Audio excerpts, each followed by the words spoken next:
17 दिन से शर्मनाक तरीके से पेट्रोल और डीजल के दाम लगातार भारत सरकार ने बढ़ाए हैं।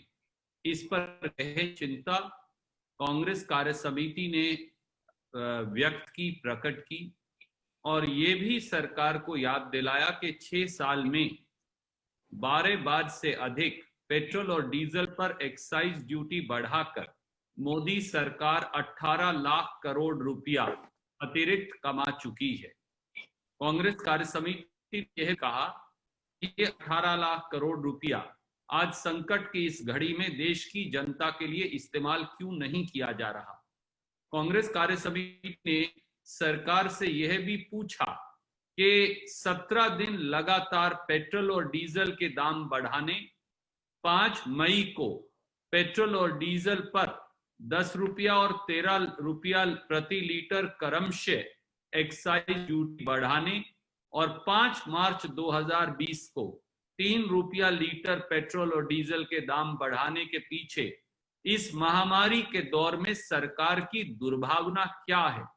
क्या सरकार जनता की मदद कर रही है या पेट्रोल और डीजल से पैसे कमाकर जनता जब आज संकट में है, 130 करोड़ लोग गंभीर आर्थिक संकट का सामना कर रहे हैं, तो उनके साथ ये दुर्व्यवहार क्यों कर रही है? पेट्रोल और डीजल के बड़े दामों के बारे में राहुल गांधी आज बड़ा ट्वीट कर रही हैं। इनसे कोई पूछे कि ये सरकार से सवाल तब क्यों नहीं पूछते जब सरकार दाल, चीनी, चावल, केरोसिन जैसी चीजें महंगे दामों पर खरीद कर जनता को बहुत ही कम दामों पर, सस्ते दामों पर बेचती है। सरकार ये नुकसान क्यों उठाती है? जरा पूछिए सवाल तो राहुल गांधी जी को, कांग्रेस पार्टी को ये भी पूछना चाहिए कि आपने इतने टॉयलेट्स मोदी सरकार मुफ्त में जनता के लिए क्यों बना दिए और कैसे बना दिए, पैसा कहां से आया?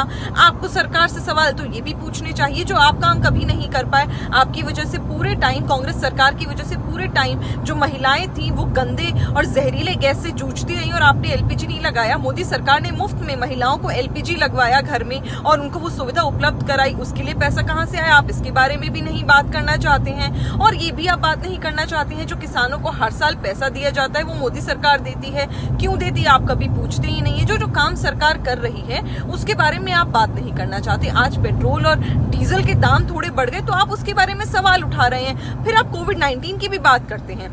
चलिए तो कोविड-19 की ही बात कर लेते हैं। आपको भी पता होगा, मुझे बताने की जरूरत नहीं है, इंटरनेशनल न्यूज में तो आप ही ज्यादा प्रेरित भी रहते हैं और देखते भी हैं कि किस प्रकार हिंदुस्तान ने बहुत ही अच्छे से, बहुत ही जिम्मेदारी के साथ और बहुत ही बेहतर तरीके से कोविड-19 से लड़ाई करी है और हम बहुत ही देशों से बहुत आगे हैं कि हम बेहतर स्थिति में हैं। और आपने देखा ही होगा कि कल एक आयुर्वेदिक दवाई भी आ गई है, वो भी हमारे हिंदुस्तान में ही आई। उसके लिए तो आप क्या ही ट्वीट करते, आप तो पेट्रोल, डीजल और कोविड के बड़े केसेस की बात कर, और कोविड-19 की जब केसेस की बात हो ही रही है तो जरा बात कर लेते हैं आप ही के एरिया वायनाड की। आप कांग्रेस जो शासित राज्य हैं उनको तो भूल जाइए, सिर्फ आप ही के क्षेत्र की बात कर लेते हैं। तो आप मुझे बताइए कि आपने वायनाड में और आपकी माता जी ने रायबरेली में क्या करा है। जरा उसके सवालों के जवाब आप जनता को दे दीजिए। उसके बाद आप कोविड-19 और पेट्रोल डीजल के बारे में बात करिएगा।